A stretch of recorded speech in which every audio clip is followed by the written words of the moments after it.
Welcome in, ladies and gentlemen, to First and 10. Mel Kiper, one of the most famous and infamous NFL draft ball knowers, at least allegedly, has dropped a mock draft. And me and B. Ross want to react to it, want to give it a look. It also includes Field Yates. If we have enough time, we're also going to be doing a Fox Sports mock the mock as well.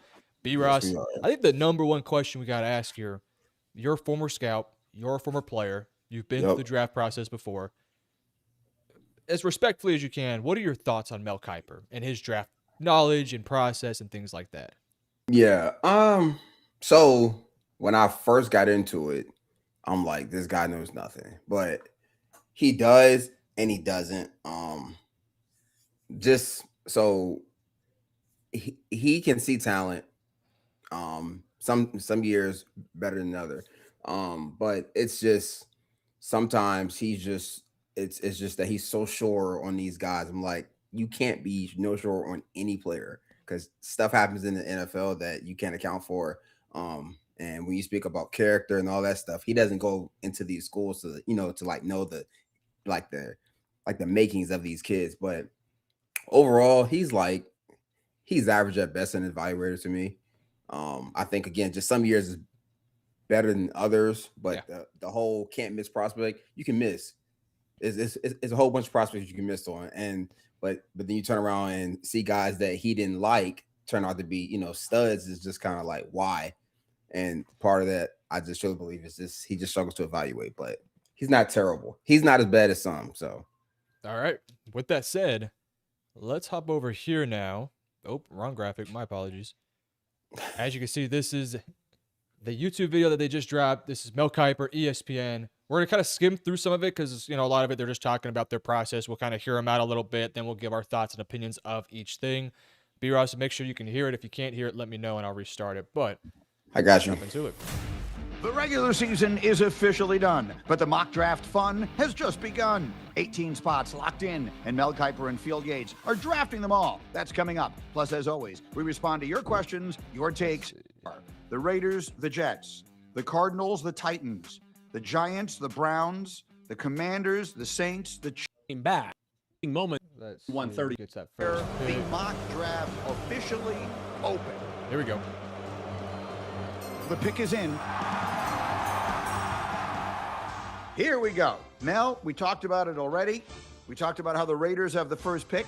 They have fired their coach, Pete Carroll, so someone new will be in place to coach whoever it is that they take. We have our first social media post from Pug, which tweets at us, I already know Tom Brady is going to fall in love with Fernando Mendoza. The question is Mel in love with Fernando Mendoza? Mel, with the first pick, with the Las Vegas Raiders selecting first in this first draft alternating mock draft, who do they take? Yeah, we got Mendoza and we got Moore going at it again. Okay, we're going to go play it out again. We had one during the season. We got another one in the playoff, but those two quarterbacks vying for the top spot. Mendoza's a consensus guy. I've had Moore right there with Mendoza. It's 1 and 1A. Mendoza was outstanding against Alabama. And you see a guy terrific. Those 33 starts mean something. I think the experience, field and greening for Fernando Mendoza meant so much to him. I mean, the confidence level, he sees everything. And what he does late in plays, when he knows to just find the right guy or take off, and he can beat you with his legs. And he did it. Fernando Mendoza, number one to the Raiders. No surprise here, right? This is the pick, right? That's who a lot of the so-called experts like. So I'm not surprised by that. So Mendoza's about to play in about 30 minutes. He's going up against Oregon. Where are you at right now, assuming Dante Moore is in this draft class? Where are you at right now in terms of the conversation between Dante Moore and Fernando Mendoza? Is it 1A, 1B? You can go well either way, or do you have a preference? I have a preference based on the team. I think for Vegas, I think they should go with the guy who's more mobile, who can make plays with his legs, who can extend plays rather easily. And the Jets should fall into Mendoza, better O line, a couple more weapons around him, better decision maker at times, but it's really just a preference thing. And whoever the OC is, like that matters more so than anything because you got to do what these kids do well. But me personally, I would take more than Mendoza, but that's just me. All right, Las What about Vegas you? goes with Mendoza.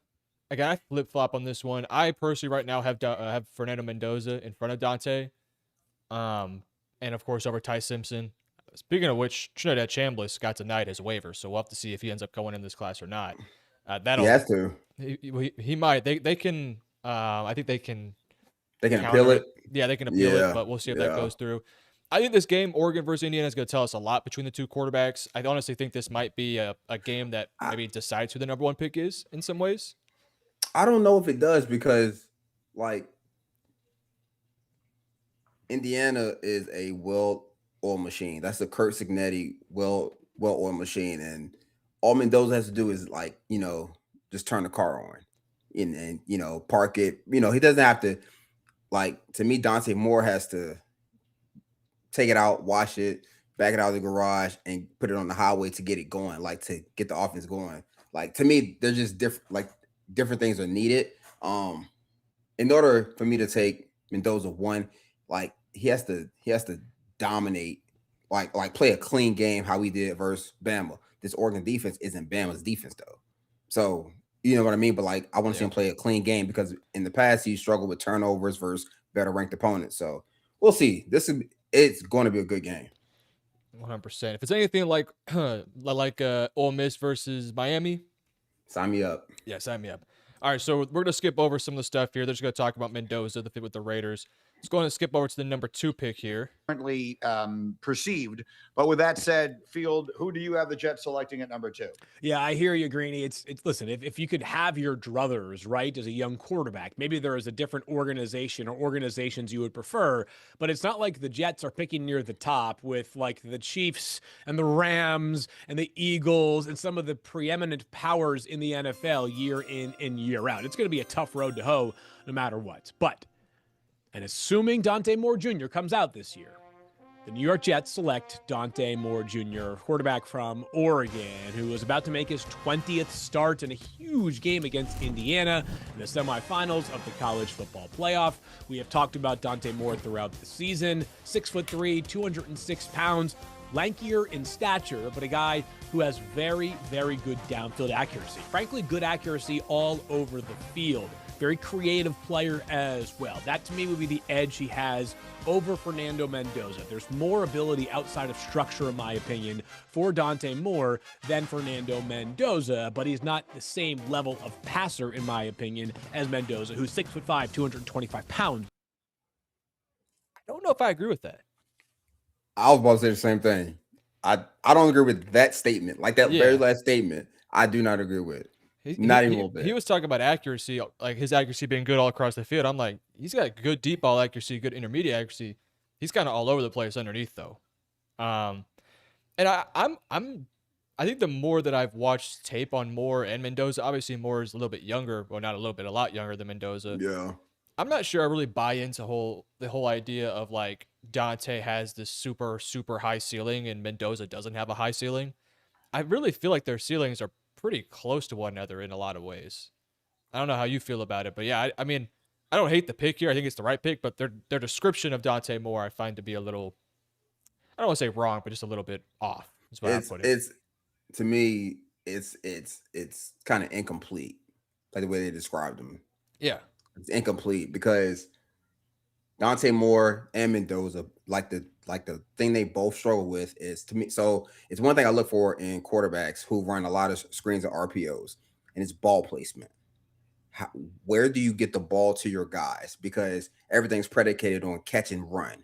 Like, are you making them, jump and reach for the ball? Like, both of them struggle with just that ball placement in that area. And like, people might think it's like a small thing, but when you're talking about a pass thrown at the line of scrimmage or slightly in front, the difference between a 7-yard gain and a 1-yard gain or a 2-yard loss is the ball out in front here, or is it back here and I have to stop my momentum? Like, it's literally that small, but they both struggle with it. So I'm, again, like, I don't expect much in their breakdowns because I don't know how much film they watch. And I've heard that they don't watch a lot. So I'm not surprised by it. All right. Dante Moore, number 2. My personal opinion, yeah, it makes sense. If Dante's in this class, which, I mean, I honestly think, let me ask you this before we move on to the next one. let's say Oregon loses tonight to Indiana, which, by the way, I think Indiana will win. You have Oregon winning, right? Yeah. Yeah. I had who did I have last week? I had Miami and I You had had Miami. Indiana. Yeah, and you Yeah. had Ole Miss. So I have. I'm 1-0 so I'm far. missing Oregon. But You are. let's say Oregon loses to Indiana tonight. Let's say it's like comfortable Indiana win 30-20. They pull away in the third, kind of is like one of those games. Do you think Dante returns or do you think he goes? Yes. He goes back to school for another $4 or $5 million. Oh man. And another year. I can't. Another year of experience. Trinidad Chambliss will be a first-round pick. Yep. No, I don't think so. If Dante, that is a good conversation. Kind of a They side won't take tangent, because Ty Simpson will be a first for sure. And if he's the first, Trinidad should be a first. And truthfully, all it is going to come down to how tall both of them are. Because I'm telling you, if Trinidad measures any 6'1.5", he's 5'10". bro, take him. He's 5'10". He's so short, but Yeah, he's so good. He is so short, but he is so good. So I think it really depends on what they measure hand size and height. Because cold weather teams can't take guys with small hands because it's been proven it doesn't work, and short guys haven't worked either. So, I mean, Brock Purdy's the closest thing, but he wasn't a first round pick. Yeah, so I mean, he was didn't matter. Last pick in the entire draft. Last pick. Pretty good value there. I'll give him that. So that tells you like what team, like a good team, really thinks of a short quarterback. All right, let's move over to the third overall pick. Again, they go a bit more detail in Dante, probably Fernando a little bit more. Let's skip over to the Cardinals pick here. Now it gets interesting. So on we go. The Arizona Cardinals, who have also made a coaching change, firing Jonathan Gannon. So they'll have a new coach and they'll have a new star player with the third pick. Mel, who do you have the Cardinals taking? Yeah, it's tough for me because I get screamed at a lot for my philosophy, which people now on the running back thing agree with and feels laughing. But I'm going to go Jeremiah Love. Don't do it. I'm a big Notre Dame guy. Jeremiah Love is two players wrapped up in one. He's a guy you can flank out wide, he can catch the ball, and he's a dynamic playmaker. He's a true game breaker. And, these running backs now, you see what they're able to do, and you see how key they are to football teams and how far they go. And we've seen it all through. Now you say, you can steal a guy. The Chiefs, get their running back late, and he goes then, he's plug and play, and he does a good job. But there have been running backs that have gone very early in the draft. And the comp would be Reggie Bush, who went second overall in the draft when he came out. And you think about what all... Hey, man. Hey, listen. I'm a big Jeremiah Love fan. Don't you ever in your life put him in the conversation of Reginald Bush, man. Like, oh, no. No. So I have Jeremiah Love as my number one player in this class. I'll be transparent. I do too. He, to me, given running back positional value, it is really the third overall pick is very rich for me. Even though I love the fit with the Arizona Cardinals, I think if you put some decent offensive linemen in front of him, with Marvin Harrison, with Trey McBride, with Michael Wilson, that could be dynamic. That could be a really fun offense. Third overall pick, that's higher than Ezekiel Elliott. That's higher than Bijan. Saquon. That's higher than Bijan. What was Saquon? Saquon was 2. So Saquon, we'll give him that one. But he was 2. Running backs, as much as I am a believer in running back position, taking them fairly early, they don't really impact winning necessarily. Exactly. Saquon was excellent. Never helped that Giants team much, outside of that 1 year with Dable.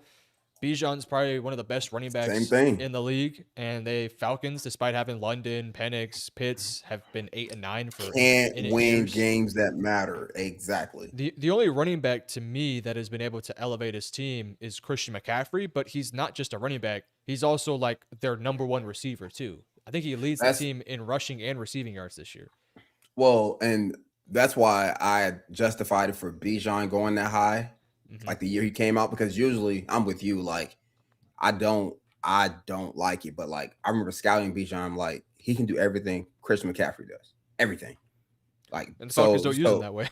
But they don't use him that way. They've started using him a little bit better, but yeah. Yeah, but like that's a dude. Like his usage number should be so high. Like it should be questioning. Like, is this best for his health? Because that's what Kyle Shanahan does. He uses CMC until the wheels fall off, until you stop it. And if you can't stop it, he's gonna get as many touches as possible. The Falcons don't did it with Bijan, therefore his impact on winning goes down significantly. Whereas CMC's, if he doesn't play, that team looks totally different. You know what I mean? Like, it's just running back's one of those things. I'm just for the like, and I love Jeremiah Love, but I don't think the Cardinals are like running back away from winning 2 more games.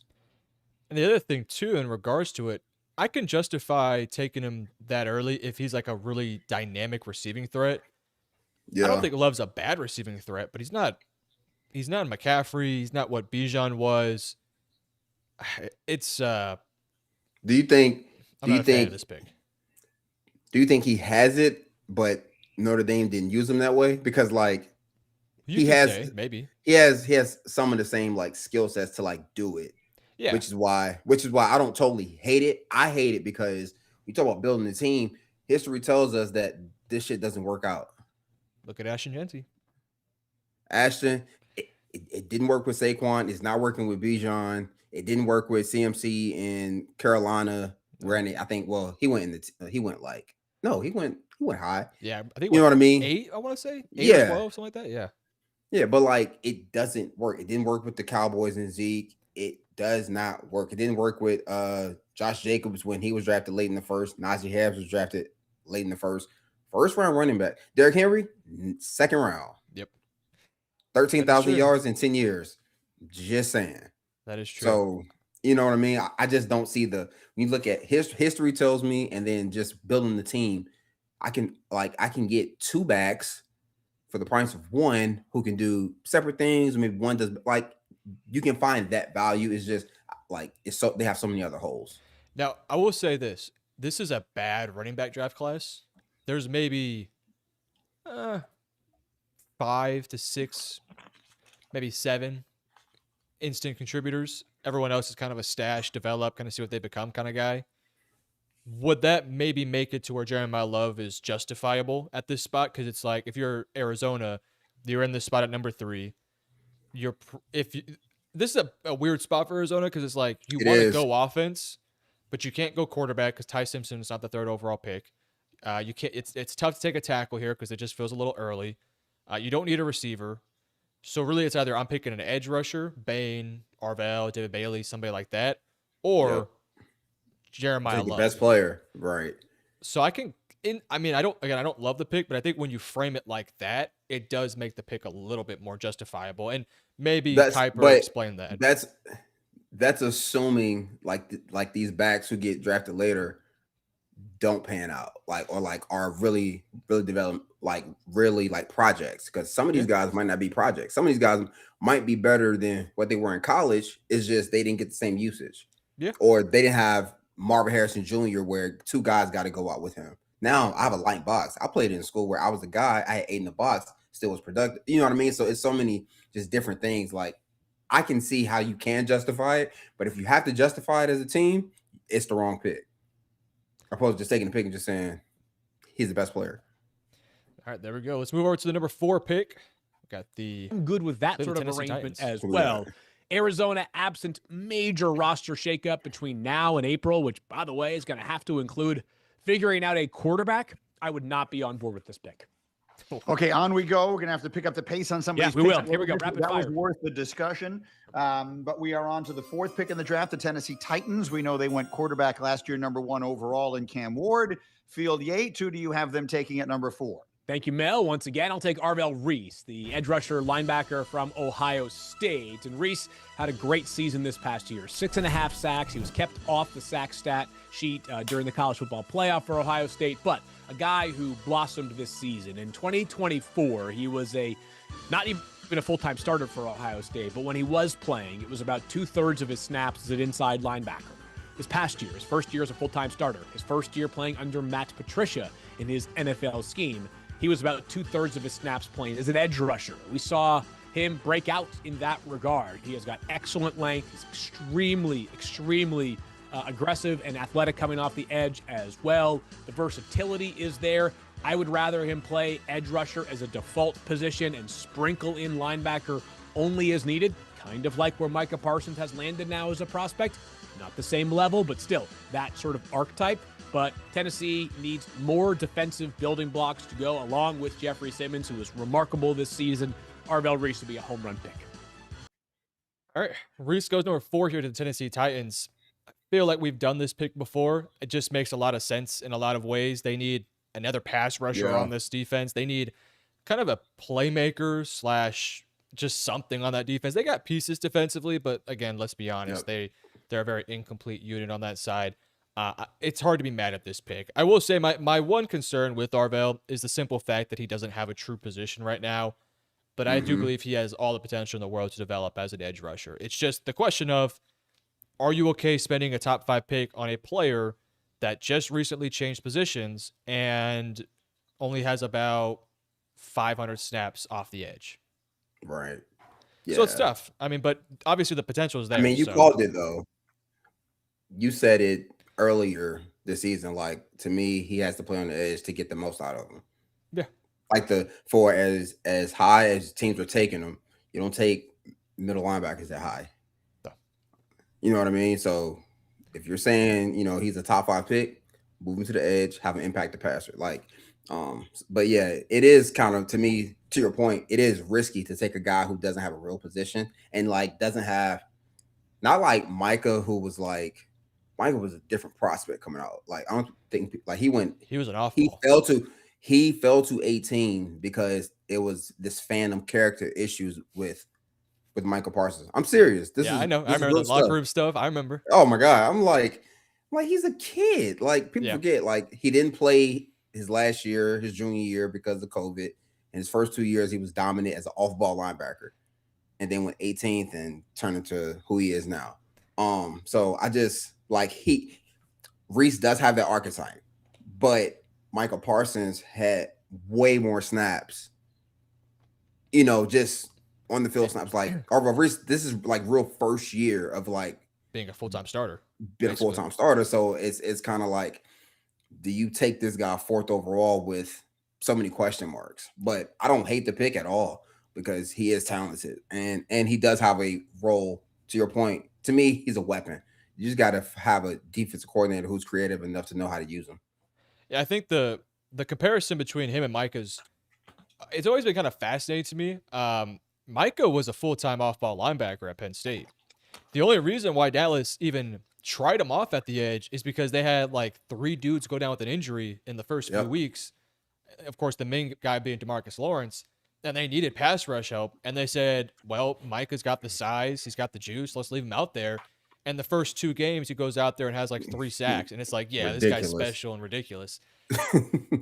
And so that's kind of how it ended up working that way. So it is interesting to me. I don't want to spend too much time on this one because, we've done this pick before. But yeah, I think it's the right pick. Let's move over to the New York Giants here at number 5. And we got Mr. Mel Kiper taking. And you say, well, Evan Neal was that tackle, could be a great guard. It didn't work out. A little teams in the 2026. Shane will return. So who's he going to be selecting, Mel, with the number 5 pick in the 2026 draft? Yeah, at 5, you're not getting a haul. At 1 or 2, you could have gotten maybe a haul with the teams wanting to move up and get that quarterback. But, sitting at 5, think about wide receiver. I think it's just a little high, although you could be looking at maybe a Jordan Tyson from Arizona State or maybe a Carnell Tate from Ohio State. But again, you say, well, Evan Neal was that tackle, could be a great guard. It didn't work out, right? I'm still going to go back. Hey, Calvin Johnson was picked after the Lions and failed on some receivers, right? I'm going to the guy that was outstanding in the playoff game, had a brilliant year, can be a great right tackle or guard. It's Francis Mauigoa. I think for Jackson Dart, keep fortifying the offensive line.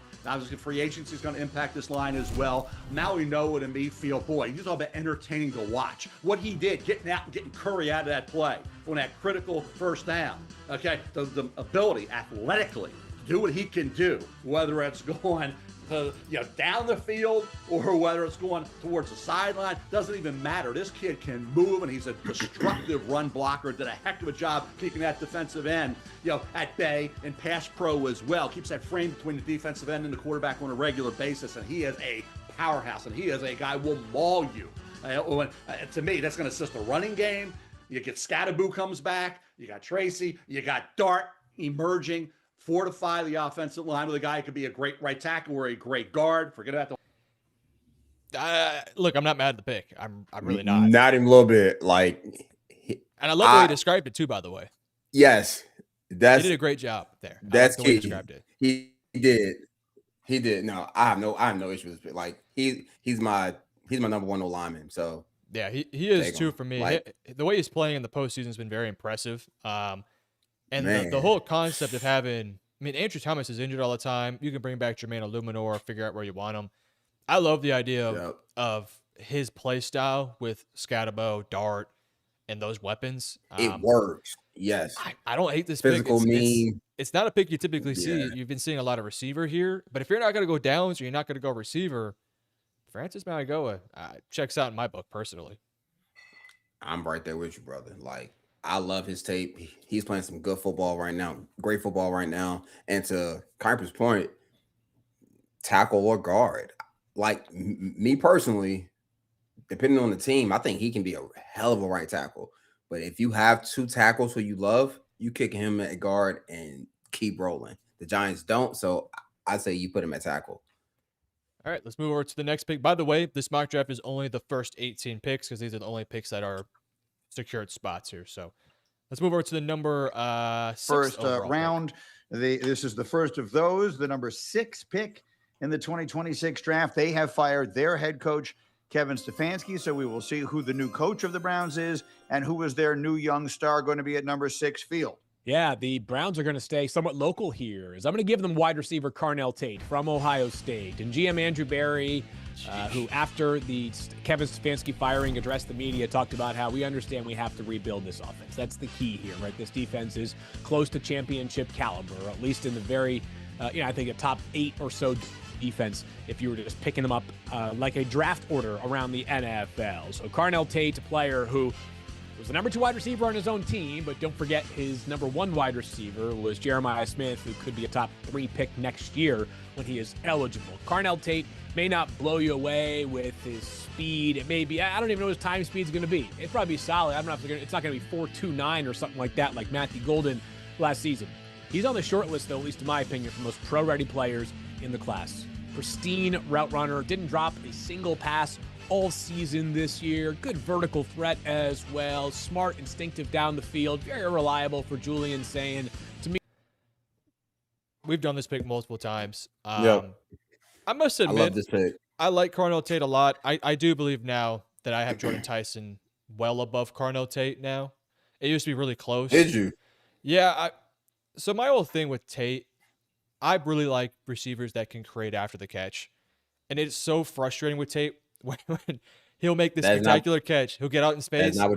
And he's going down or he's getting caught. Oh, it's so frustrating. And that is to me kind of limits him a little bit. Like, it's so fascinating because Tyson works so well in the intermediate and the underneath. And Tyson's just okay in the deep ball game. Whereas for Tate, he's okay in the intermediate. He's okay in the underneath. He can get the job done. But man, you put the ball out there deep, he's catching that thing more often than he's not. Yep. They're really 2 different players, but I feel like a lot of people kind of say they're similar in some ways. So we'll make this quick. What are your thoughts here on Tate going to the Browns? It just feels like the right pick here. Yeah, like you're talking about a guy who's played in that weather. He's played in the like the climate of Cleveland. So to me, that's why the pick makes even more sense. But yeah, no, I love the player. Like his ball skills are elite. The way he tracks the ball, goes up and gets like that, they are elite. And I don't use the word elite a lot because I think that's a very, you got to save that word for when it matters. So no, I love the pick. I love Carnell Tate. Him and Tyson are more similar than they are different. But I think Carnell Tate, to Yates' point, I think Carnell Tate is more pro ready than Tyson though. And I also just trust him to stay healthy. Fair. That's the biggest thing. Let me ask you this. Does it concern you in any way that he's never been asked to be the number 1? Does that concern you? It doesn't? Nope. And the reason I say that is because when you turn on the tape, he's destroying one-on-one. So he can win one-on-one. That's the thing. Like he can win at 3 levels, and he's a good route runner with short hands. Like as a number 1, you worry about like the volume of catches. Volume with him tells me he's going to be way more productive as a pro than he was in college because he's getting more targets. Yeah. So I'm not I'm not worried about it because some guys who were ones turn out not to be good ones in the league just because they don't really know how to win outside of the scheme. So I think Cardinal Tate just, you talk about polish and being able to win regardless of the situation. I think he's one of those guys. And I think he's going to be one of one. Like Cleveland, if Cleveland does it right, which I think Andrew Berry is, they're going to keep building around him. So, Fannin, they have a nice little run game. They have to. Like they have to. So it's like, I don't expect teams to even, like teams aren't going to double him. So it's fine. Which means he has a chance to be really productive. So I don't worry about it. I know some do because that machine at Ohio State that they producing, first round receiver after first round receiver. But that's why I actually trust him. He knows how it's done. All right, let's move over to the next pick here. And it's the number 7. Out of their rookies this year. It wasn't just Sanders, obviously. Great rookie class. They drafted well last year. Yep. They got a lot out of their rookies. Okay, Mel, you said we were all surprised that the Commanders wind up in this spot, but so they do. They're the number 7 pick. And in this alternating mock draft, Mel, who are they taking? Yeah, I think you look at the division. Dak, Dart, right? And Hurts. You got to get after the quarterback. And David Bailey. Yes. Texas Tech, when you watch that, you knew the defense was going to show. And Lee Hunter, by the way, defensive tackle, heck of a football player. Heck of a football player. And so when you look at David Bailey, I don't know what that vertical is going to be field, but he was getting up there batting passes down. Okay? And that vertical, he was a good player at Stanford. He was a great player this year at Texas Tech. David Bailey, the edge rusher, I think gives them what they need, and certainly in line with grade. I always say in line with grade, like Jeremiah Love, in line with grade. David Bailey on a big board right now at 6. Last time I checked, Washington's picking at 7. Makes a lot of sense. Yeah, I need David Bailey to put on some gloves, though. That's all. Bro, some gloves, a sleeve. That's it. Get some tattoos, bro.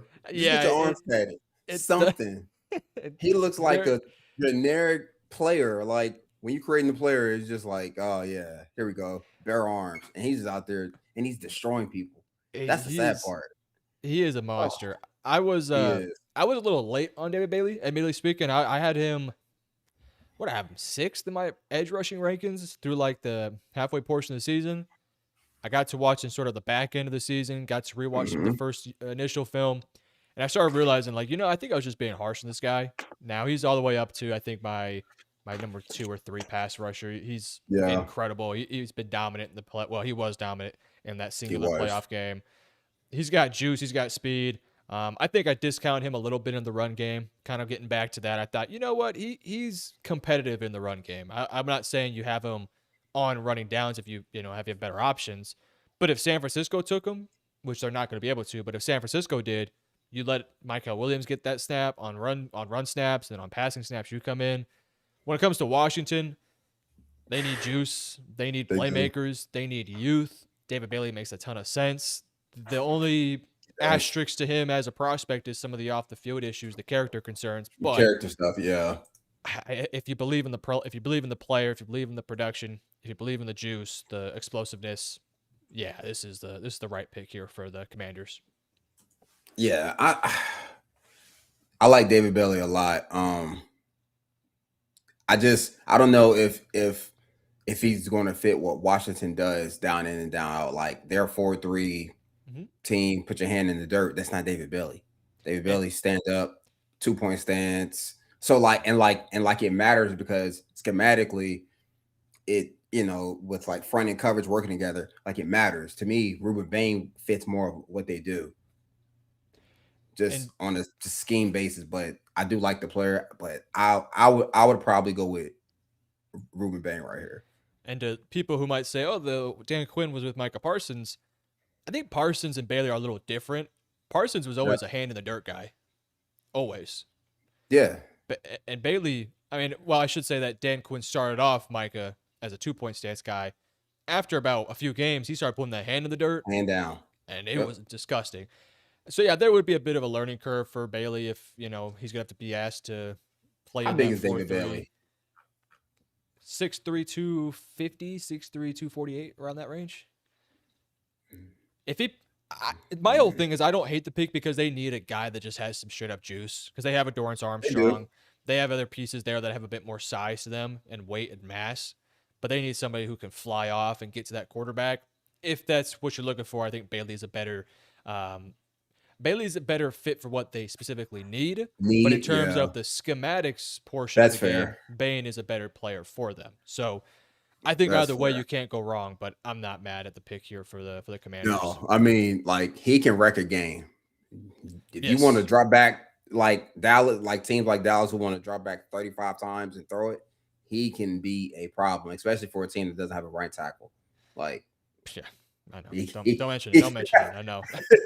We barely have a left tackle, so he could be a problem. So no, I don't hate the pick at all. I think David Bailey is everything's going to come down to how he interviews at the combine, at the Senior Bowl, and what team is okay with all the off-field stuff. all right, let's move over to the 8th back overall season pick. this was for Young, who had 10 plus sacks for the first time in his career, and Carl Grandison, a really effective player as well. I'm going to kind of try to, this early on in the process, at least personally, when we can, fit a player in terms of grade and slot, right? I'm not going to force the issue at a position of need because free agency is ahead of us, trades, etc. I'm going to go with Ruben Bain here from Miami, who will continue to be a very interesting player to Boy, his arm light looks tiny in this picture. They did him dirty. They're not straight though, Yeah, it's straightforward. debate But- over the next but- few months. but his hands look Bain's small, best too. version They of do. himself is a guy who can take over with his strength. He has versatility to kick down inside and get underneath offensive guards. He is a tenacious rusher who has been very productive in the college football playoff as well. He's got an unorthodox build, Greeny. There's no two ways about it. There are going to be some people that are going to be saying this guy who might have 31.5-inch arms. It might be 6'2" as opposed to 6'4" and 280 pounds as opposed to a 6'4", 260-pound edge rusher. What is he going to be at the NFL level? Those are fair. They're valid. And if he drops to 15, wouldn't stun me, right? But he has been excellent all season for Miami, the ACC Defensive Player of the Year, who can help build out that New Orleans pass rush. Yeah, he has New Orleans written all over him. You did. He does. You brought up an interesting question on our last video where we talked about Ruben Bain, and when you mentioned the thought process of, hey, maybe you kick him inside in a 3-4. I don't hate it, to be honest with you. The more I've kind of thought about it, I don't hate it. Yeah. He'd have to put on a little bit of. I don't want to say he has to put on more weight. I feel Not he'd be really. He'd feel a little light. for He that would slot. at times. Like, those DNs could be anywhere from like 280 to like 310. Yeah. Right. So And it he's- just he's depends on 270, and he's- 265. He's right. So that's but that was just me thinking like long term in terms of like how much position versatility he has. Yeah, and I think he You know what definitely I mean? does. But as you mentioned with the Commanders pick, you put him in a 4-3. That's, I think, ideally where he works in. He's got Yep. size, not arm length, but I think he plays pretty long, pretty lengthy. He gets I do off too. blocks easily. He can set the edge. He's He got can bend. ankle flexibility, Like, all sorts of things. This guy is just he's a stud. It kind of bothers me that he gets so much criticism for his arm length. I'm like, he just is a player, man. He's just good. happens. And that was always a thing I never understood until I like got behind the scenes and start seeing like, all right, it matters, but like sometimes don't overthink it. Yeah. He's just a good football player. I Yeah, get it. and- He's not ideal, but ideal hasn't worked for how many guys? Cool. And I Just, think I think this playoff run too, that's gonna have Miami in a national championship. This should, for anyone who Tell 'em thought to maybe he take. could fall to like the 20s. Ain't happening. It He should can't make it to happen. the teams. He He shouldn't make should. it out of the first 10 picks. I don't think so. He's only gotten better with every game, which is scary for whoever they play in the national championship. Yeah, Mel Kiper has him listed at number 19. Little low for me. That's very low for me. No. 18 All right. players better than him? Yeah, Yeah, come on, bro. that's tough. All right, Mel. A lot let's of see. sense, but I think you get down here to whether you go Kenyon Sadiq, tight end Okay. from you would Back a you little would bit. wide receiver. Who do you think the Chiefs will grab at number 9? Yeah, helping Patrick Mahomes coming back from that injury. The wide receiver tight end spot with Jeremiah Love gone. I think Field would probably agree. If Jeremiah Love were there, they're there, you would probably pencil Send him it in. Maybe pen him in, not pencil him in, but pen it in because he would be a guy that at that point would make a lot of sense. But I think you get down here to whether you go Kenyon Sadiq, tight end from Oregon, or do you go wide receiver Jordan Tyson from Arizona State to help out Patrick Mahomes get that other weapon. Sadiq makes sense. They're both right into that same area in terms of grade. Right now, I have Tyson at 7, Sadiq at 8. I'll go Jordan Tyson. I know he's had some injury history, but he's a kid, when he is healthy and ready to go, outstanding football player. Jordan Tyson, I'll go wide receiver Arizona State, slightly ahead of Kenyon Sadiq, tight end Oregon, to the Kansas State Chiefs at pick number 9. What an explosive playmaker Jordan Tyson is. He just is instant offense. You find ways to get touches for him. And this Chiefs team did not have a lot of players that fit into this category this past season. Hard to be mad at it. Hard to be mad at it. They need weapons. No. They need different variety of receivers. 'Cause they have the names, Xavier Worthy, Rashee Rice, which we'll see what happens with him this offseason, Hollywood Brown. But they're all kind of similar place types, right? They all have bit speed to them. They're all a little undersized. None of them can really win deep. Jordan Tyson gives them somebody a little bit different. But see, that's not like when you watch Jordan Tyson, he wins deep versus like just Jags, like just the guy type of corners. Because I was watching him with one of my boys who's a former receiver. He was like, yeah, like I like him, but he has to learn how to run a route. I'm like, what do you mean? He stands straight up at the line, like stuff like he said he's going to have problems separating at the next level because teams are going to press him. And then like his first year is going to be without Patrick Mahomes. So does that hinder his development? I mean, I love the player. He's my second or third receiver. I love him, but I think the Chiefs need to worry about O-line, bro. Like they can't protect 15. No matter how good you are, you can't play from your back unless you're on OnlyFans. But that's a whole nother thing too. By the way, that's maybe their biggest of needs, in my opinion. Is there a pass rusher here you would take? No, that's the issue, right? The reason why I don't hate the pick is Jeremiah Love's not here. Ruben Bain's gone. Bailey's gone. Love's I would take Caleb Downs here, to be honest with you. I would take Downs because they could use a safety. And I just think he's the best player. You would just take the best player. Facts. Yeah. But at the same time, Jordan Tyson does intrigue me a lot. I'm not a big fan of Kenyon Sadiq at this spot. So I'm kind of happy that he didn't go here. I like Sadiq. I think he's an explosive playmaker, but he doesn't have a bunch of productivity this year, which concerns me quite a bit. And not a really refined blocker. But if there was a team that can work with his skill set, Kansas City would be a pretty good spot for him. So I'm not mad with the Tyson pick. I think Tyson is really good in the intermediate game. Oh my gosh, Dante Morris threw a pick 6. Woof. No. First play of the game, Dante Moore pick 6. Play? And I think it was D'Angelo Pons. Yeah, That's D'Angelo crazy. Pons. Anyway, sorry to get sidetracked there. But yeah, Jordan Tyson, good player, good pick. Let's move over to the next pick here. And it's going to be at number 10 with the Cincinnati Bengals. Responsible for slowing down opposing tight ends. But tight ends do a lot of damage in the middle of the field. Safeties do a lot of damage in the middle of the field. I have a hard time imagining that Caleb Downs gets outside the top 10 picks of this upcoming draft. Downs will be the first safety taken since Jamal Adams went 6th overall back in 2017 to Greeny's Jets. And it's a rarity for a safety to go this high. I think Caleb Downs is a rare player. I think he is on the list of zero weakness players in this year's draft class. I did not think it was quite the same level of dominant this year as it was the year prior, and it was still really darn good. He is extremely. It's a pretty good way to talk about Caleb Downs. There's really no weakness. He has to very his little game. flaws in his game. I mean, now my question, do you like him close to a line of scrimmage or do you like him deep? Because I like him close to a line of scrimmage, just be a playmaker. Deep. Do you like him deep? And the reason I say that is because I trust him to protect my defense. Like, you know what I mean? Like that's a like good compliment right there. I can put a lesser guy down to cover a tight end or maybe be in the box. He might miss a tackle, but I know number 2 back there, the ball's getting down. We will have a chance to line up again. Like explosives don't happen on his watch. So I like him deep. And like he has real range and speed. Like his stuff at Bama when he was primarily playing deep, so good. That tape might be better than what it was at Ohio State the last 2 years. That's how good he was as a true freshman, which is scary. Mike, do you worry? And this is a silly question to ask, but I think it's a fair question. Do you worry that he's kind of tapped out? Like this is who he is? And if that's the case, are you fine with that? Because I'm fine with it.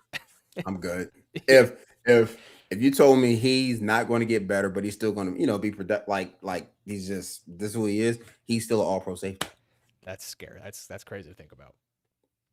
You could have him and Jeremiah Smith could have been like top 10 picks after their freshman year. And I don't think many people would question it. Like everyone would be like, yeah, that checks out.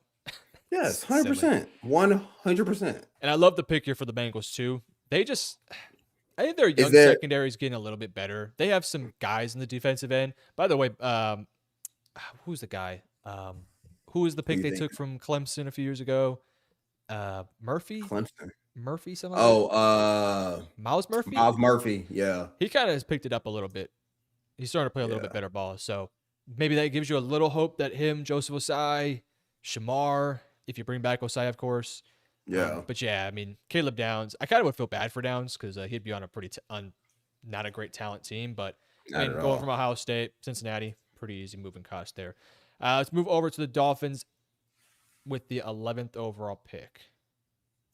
At number 8, the Kansas City Chiefs take Jordan Tyson, outstanding wide receiver. Also stays in state and goes to Cincinnati. So that's our top 10. Let's run through 11 through 18. Mel, we have the Miami Dolphins up next. In what direction do you think they will go in South Florida? Yeah, that secondary is the issue. And I think when you look at the cornerback spot, there's a couple intriguing guys. I'd be curious to see what your take is on Jermod McCoy, cornerback Tennessee, coming back from that injury. And also Mansour Delane, the cornerback from LSU, who I've had down the line a bit. Some have him a lot higher. It's going to get down to speed for Delane. How fast do you think he's going to be? And if he tests great field based on his performance, it's going to put him worthy of being this high a pick.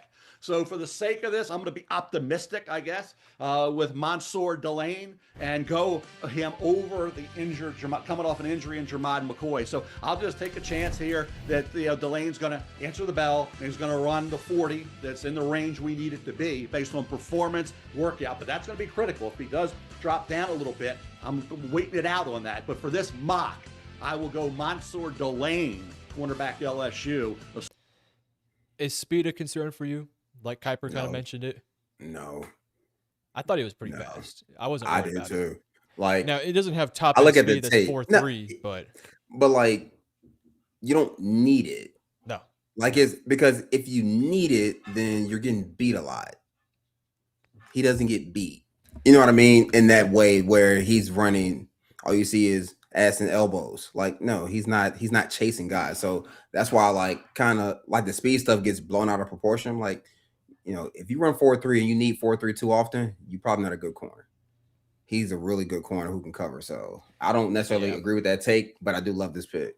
Yeah, I like the pick here too. That's a secondary in Miami that just has a lot of kind of 1-year free agents. They had some guys that had some injuries too.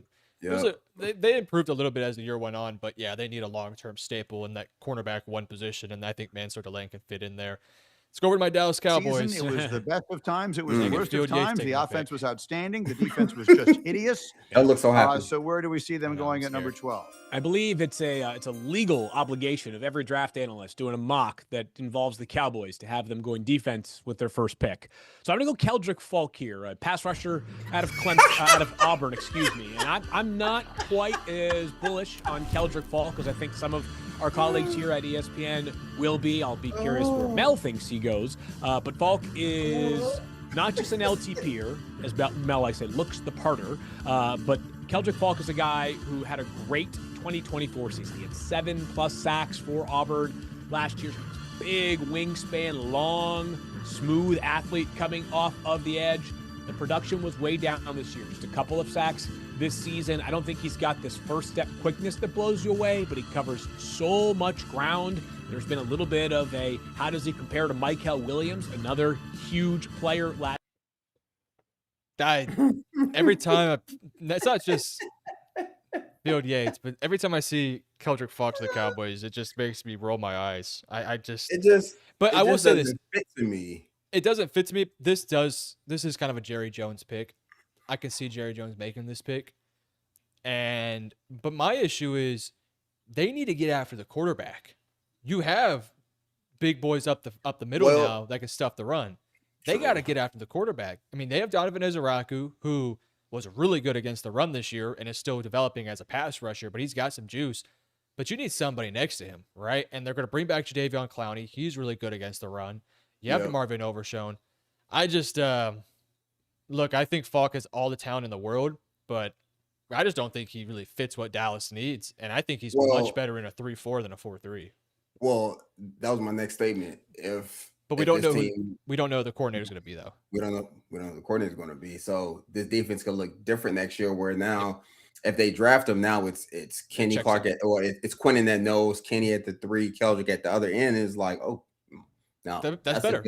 That's a good front, and it makes sense. In a 4-3 with Kenny and Quinnen, right now, it just doesn't make sense. And to your point, they need a guy who can create pressure off the edge and who's like a pretty good run defender. Like, I don't think Keldrick Falk is there as a pass rusher. So I'm not a fan of the pick for you, bro. Granted, as someone who doesn't like the Cowboys, I would love that. Would love it. Right now, it seems like the two names that Dallas are targeting for the defensive coordinator, I think it's Jim Leonard from the Broncos, I want to say, and Brian Flores. I like that. I like the side of both of them. I like both of them dudes. I like the side of both of them. So we'll see. Both of them are great play callers. So I do agree with you. If Dallas runs a specific system, then I can understand this pick a little bit more. But from a bird's eye view, as if we're going to continue to run this 4-3, not the biggest fan of this one. Let's move over now to the 13th overall pick. Your face. I know. It happens every time. I just feel like it's just not a good pick. I'd rather just take Jeremiah McCoy. All right. 13th overall pick. So, Mel, at number 13, who do we like for the Rams? Yeah, I've had this big board up for a while, and it had nothing to do with draft order. It was the big board has been up, Field. I know yours is coming out this week, right? Yep. So I had McCoy at 13. I mean, Jeremiah McCoy, cornerback, Tennessee was the 13. So it happens that the Rams are picking the 13. So I'll go cornerback Jeremiah McCoy, who obviously medical is going to be big with him moving forward. But the tape speaks volumes what kind of true corner, cover corner, lockdown corner he can be. So I'll go for the Rams at 13 on this pick from Atlanta. Yeah, at one point in time, they thought it might be at the 7-8 spot. But, Atlanta finished the season off with some wins, and now it's at 13. But whether you're at 9 or 13, 13 is a little more palatable than 8 or 9 anyway for McCoy. And obviously trading down would be another possibility for Les Snead and company. But McCoy's going to have to be in the mix. He's coming back from it was a January injury. So it was January when it happened. So we're a year removed now, basically, from that injury Field. So I would think McCoy, if the medical tests out good throughout this draft process, his tape will make him worthy of being a mid-first round draft choice. Yeah, I think Kiper kind of hit the nail on the head there. Yep. It all depends on the medicals. If the medicals check out, then the pick's a thumbs up for me. If the medicals don't check out, then there's a lot more questions about this pick. B-Rush, you're obviously former DB. Are you worried about this injury for him? Or do you think he'll be fine? I worry about every injury. We're talking about playing DB, because you don't know how your body has to react to a route. You just don't. You practice all the movement. You don't know what your body's going to do in the moment. So I do like the pick, though, because his 2024 tape of Tennessee is really, really good. But with that being said, it's just like, okay, even if the medical checks out, everything he does leading up to the draft is going to be versus no competition, no pads.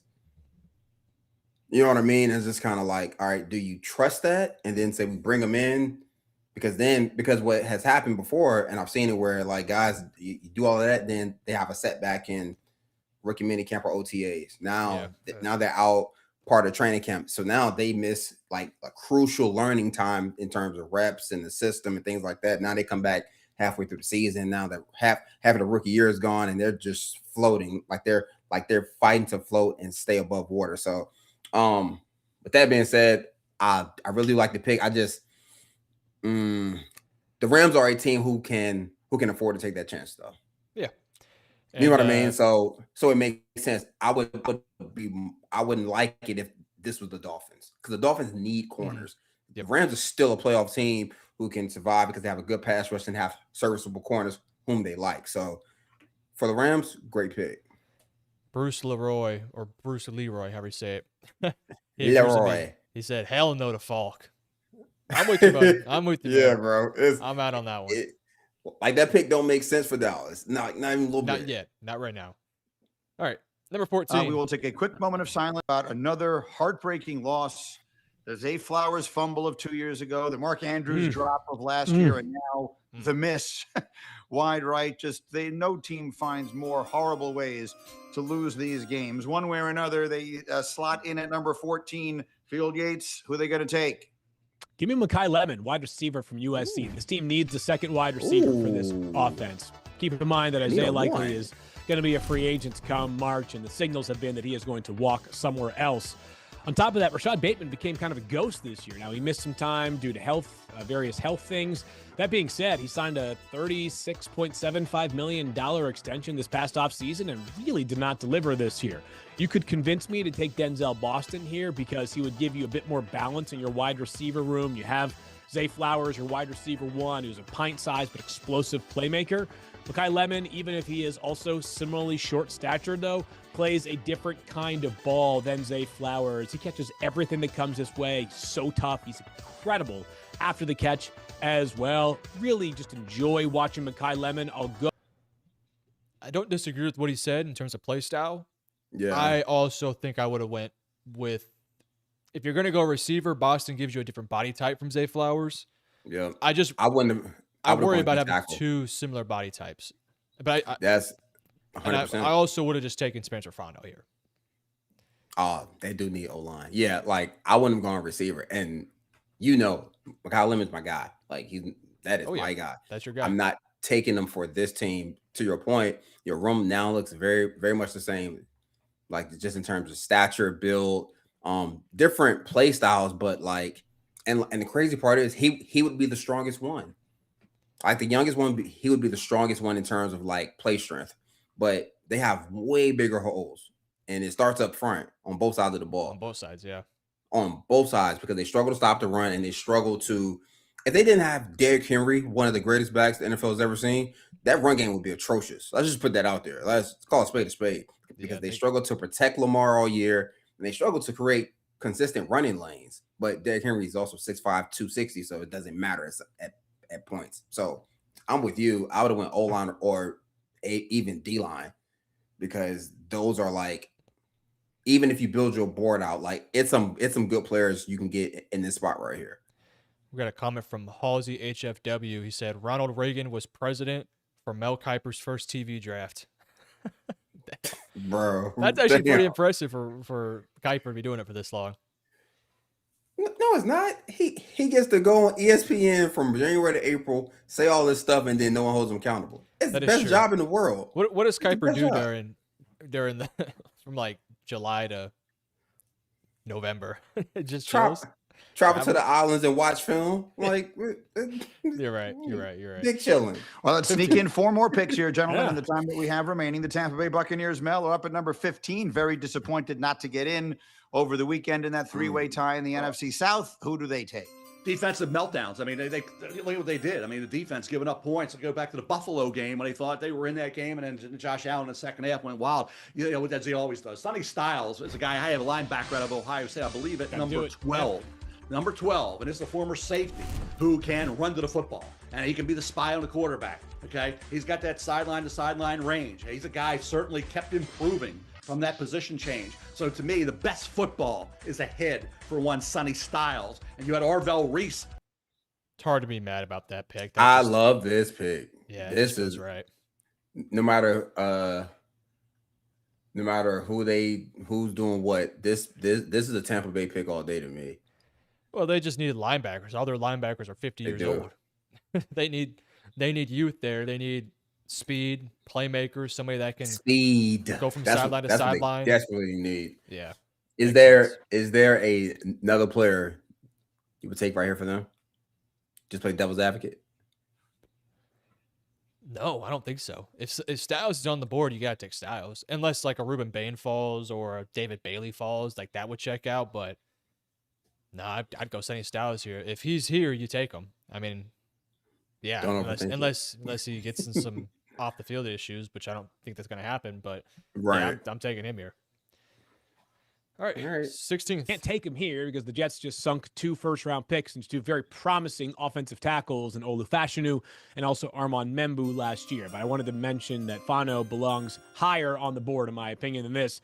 I'm going to go with a bit of a swing player here, a guy who still has some football left to be played. It's Amari Washington, defensive tackle from Oregon, which in this scenario would have him taken ahead Peter Woods, defensive tackle from Clemson, who I think coming into the process or maybe even into the offseason, people are thinking to themselves, that guy could go in the top 5, right? I think so there on Peter Woods. We'll see how high he goes.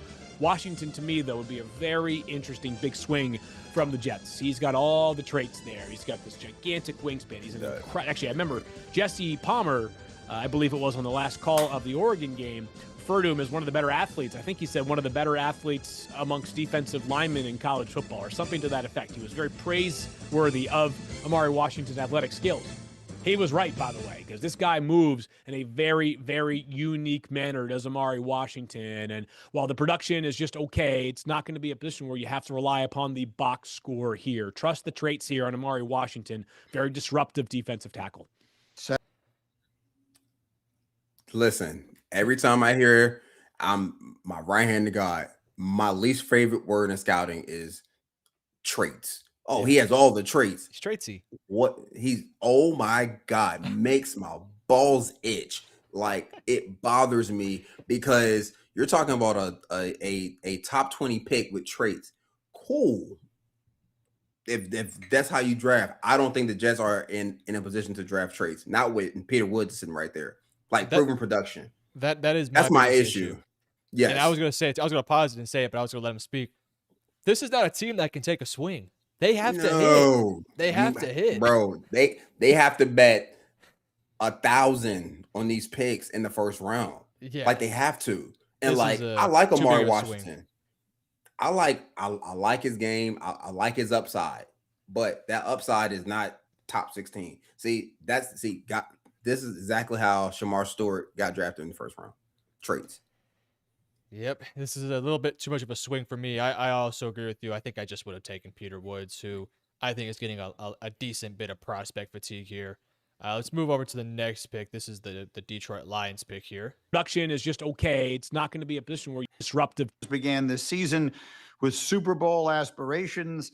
Instead, they wind up sitting home for the playoffs. So, Mel, at 17, what do you think the Campbell Company does?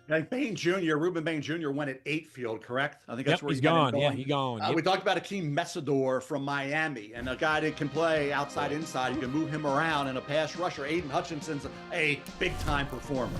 Big-time performer, but you need more. You got Jordan Love in that division, and now you have Caleb Williams playing at that elite level. We'll see what J.J. McCarthy emerges into and develops into with the Minnesota Vikings, but certainly for the Detroit Lions, that division, just overall in the National Football League, having a guy with the versatility and the skill set and the production, just like with Reuben Bain, Mesidor was right there with him. So equally as good. I think Mesidor, how he tests, how Bain tests, we're talking about Bain, arm length going to be important, 40 times going to be important for Bain.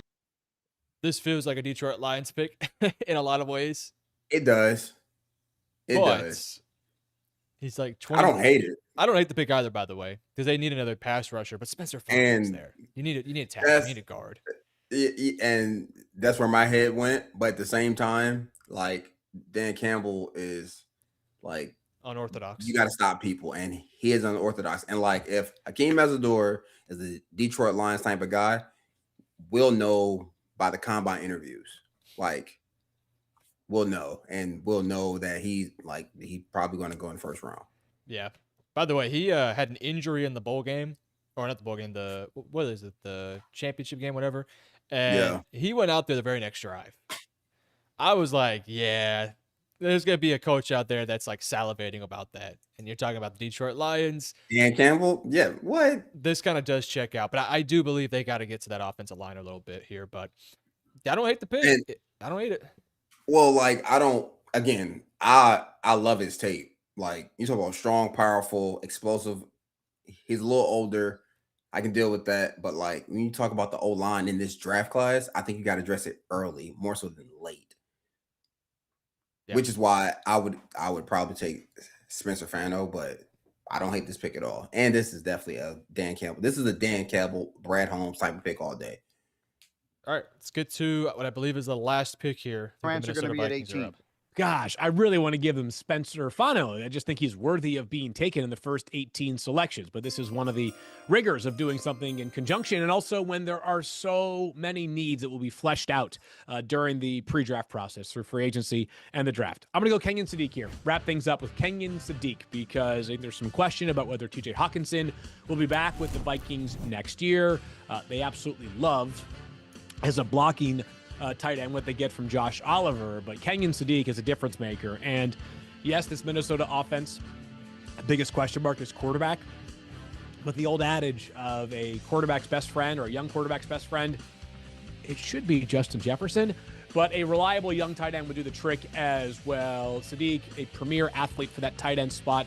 You know, some question about how his frame is. He might be just a shade under 6'2". We'll see what the actual measurements are there for Sadiq, but he is one of those players that if I'm taking Kenyon Sadiq, it reminds me of a conversation that we've had in recent drafts with guys like Malachi Corley and Harold Fannin Jr.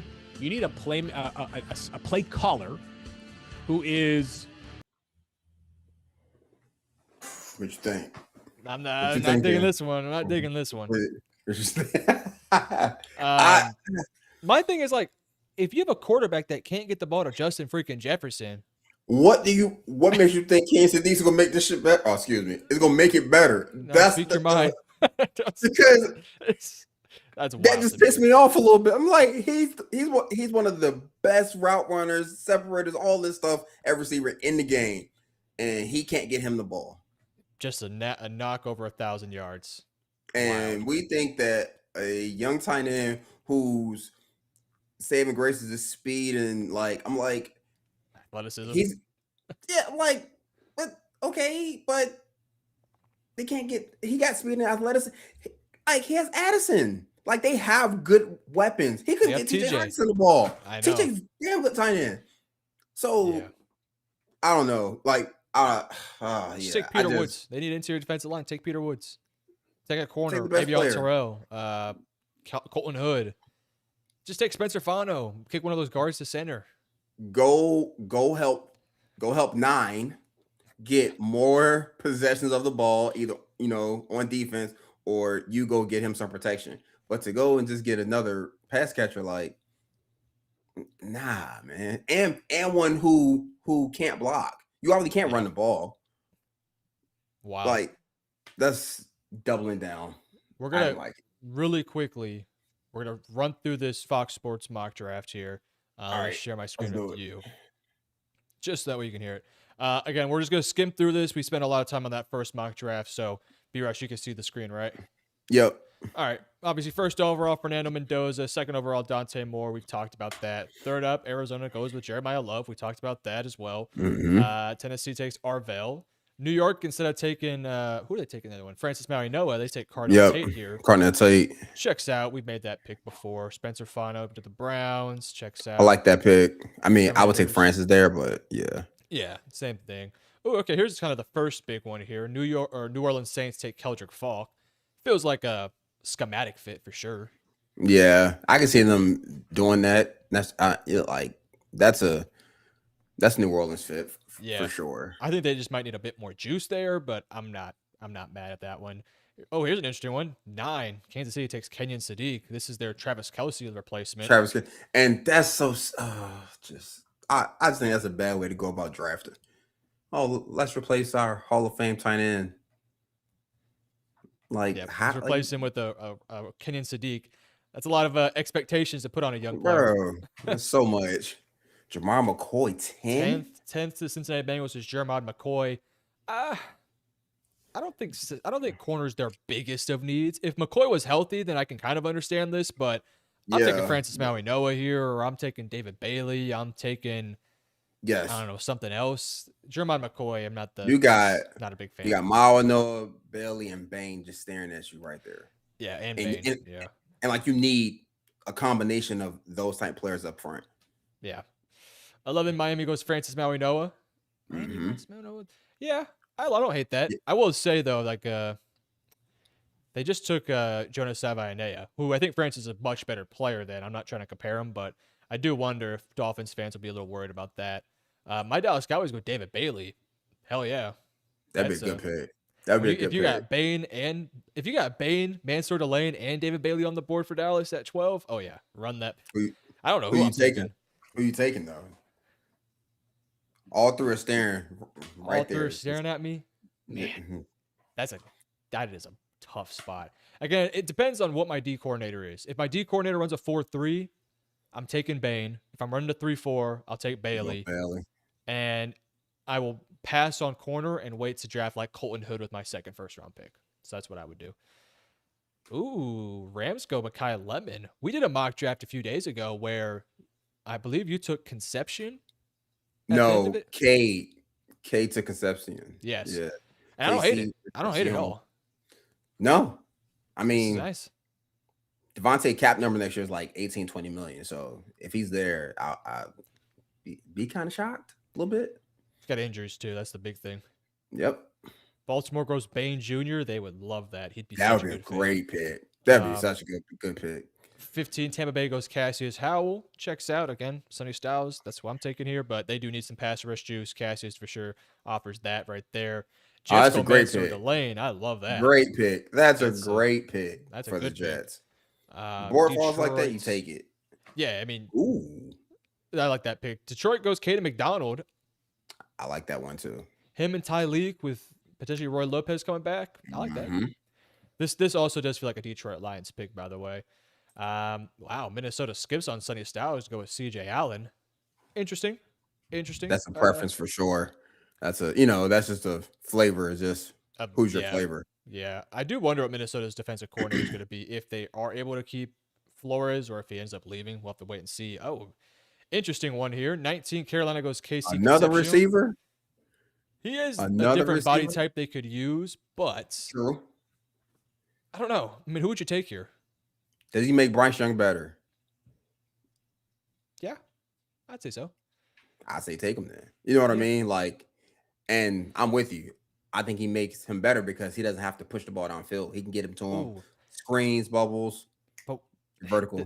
Did Sonny Styles go off the board earlier? That's who I'm taking here. No. Sonny Styles. Yeah. I would have gone Sonny Styles there. We've got a crazy one here at 20. Dallas goes with our guy, Manny Muhammad. Manny Muhammad from UT? Not gonna lie.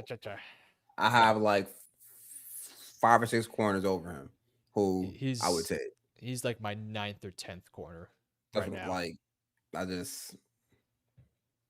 listen, as a Texas fan, I'm not mad at it because I think he's a good player, but this is a 2nd or 3rd round pick. You do take a swing on Manny Muhammad, but not a 20th overall pick. That's very rich to me. I would rather have Keith Abney. I'd rather have Chris Johnson. I'd rather have Brandon Cisse. I'd rather have Colton Hood. So that's a bit tough for number 20 there. Yeah. 21, you got Pittsburgh going Brandon Cisse. Okay. Don't hate it. I can see it. I think it makes sense. I think that would be maybe a little smart to take Ty Simpson here because they just don't have a quarterback. But if you bring back Rodgers or they suggest Kyler Murray, okay, sure. 22, the Chicago Bears go Kelly Jones. Kelly Jones that won't be not going to be in this draft class. This one was made on the 7th of January. So I thought they should have known this. I thought that this was like 2 weeks ago, or it was the week after Christmas where he said he was coming back. Yeah. So yeah, I'm not sure about that one. Look, Kelly Jones is a stud. We both love him. We both think he's a day 1, day 2 pick if he had gone pro. But I would take him at 20 if I was the Cowboys. I wouldn't be mad at it. I would not be mad at it. Chargers go Vega Ione. Yes, checks out absolutely, 100%. Philadelphia was Mateo Uiagalelei.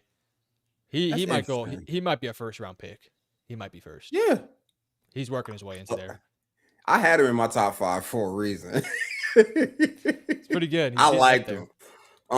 Yeah, I can see him going there. Yeah, in Philadelphia, they need some edge rushing. They need some edge rusher, and they love size. So Buffalo goes with Peter Woods. Man, we might have to start pushing Peter Woods down our board. It feels like nobody likes him anymore. We'll see. I'm not pushing him down. I'm not sure I'm pushing him down either. But for Buffalo, otherwise, that's a good pick for Buffalo, though. Yeah, really good pick. San Francisco's Caden Proctor, long-term replacement for Trent Williams potentially. I like the idea of that. Could play guard a little bit as well. Emmanuel Pregnon to Houston, that would check out. Rams go Terrell. I like that quite a bit. My only I can worry is see that it. they have a number of corners that just are really undersized, but they have a lot of guys under that are not under contract. So, boy, Jordan Tyson at 29. Whoa, 29. That's a steal. You if take it. he's probably putting a lot into the injury thing here. That's what I'm guessing. So I can see that. if the injuries are a real deal, yeah, he's gonna fall. But if you're the He is. Browns, you're not gonna overthink it. You're like, man, if this guy stays healthy, we have our superstar wide receiver one. So Yep. worked out great for the Browns here. 30, Danny Dennis Sutton. And then his son, Penn Woo. State. Oh, Uh, for the Patriots, it kind of makes some sense. I like the fit for him, but second, I'm just thinking third round about pick, the value. all the other edge rushers that I would possibly take over him. Yeah, there's a handful for me as well. 31, Sonny Styles, and 32. Let's go. Seahawks take Chris Johnson. Oh, Let's Chris go. Johnson made it. Hey, That's what that I is love a to see. Seattle pick. I told you. He reminded me of Kobe Bryant This is Rob From- Ray who did this, by the way. from Seattle. So that Chris Johnson pick checks out for sure. I like that pick. I like Chris Johnson's tape too. So Rob Rang, you got a fan from me. I like it. All right, guys. Well, B. Ross, really quickly before we head out, do you have any thoughts on what you saw from both these mock drafts? Something that maybe we should take from these drafts that moving forward we should start to consider in terms of players rising, players falling, things like that? We have to consider that Spencer Fandle and Peter Woods might not be that good because like Apparently not. maybe my eyes are deceiving me because in every mock draft that we've kind of seen it done, like they're either not on it in the first round or they fall. So Is that's Spencer something that we Fano just not have on to that? kind of Was- look at. Did Fano get drafted in the Fox Sports one? I thought he did, didn't he? He went to Cleveland. I thought. Yeah, you're right. He was a 6th overall pick. You're right. Yeah. But the one me, you, and Kate did Yeah. a couple weeks ago, It was in the Where first he- round. he was like, in the whoa. first round. Yeah. Like, am I missing something? So no, we just got to keep sharpening our tools and make sure that we're not losing our mind and falling in love with guys and just trusting what the tape says. Because I mean, I don't know a lot, but I think Peter Woods is a pretty good player. 100%. All right. Anyways, you guys enjoy Indiana versus Oregon, and then we'll be back next week on Friday, and we'll also be back on what is our upload schedule? We have a video coming out Monday, Monday. Tuesday, Thursday, and we'll be back live on Friday. So we'll see you guys in the future. Make sure you guys hit that like and subscribe button. B. Ross, get us out of here. Hey, appreciate everyone tuning in. Be sure to like, comment, and subscribe. Go tell your girlfriend and go tell your wife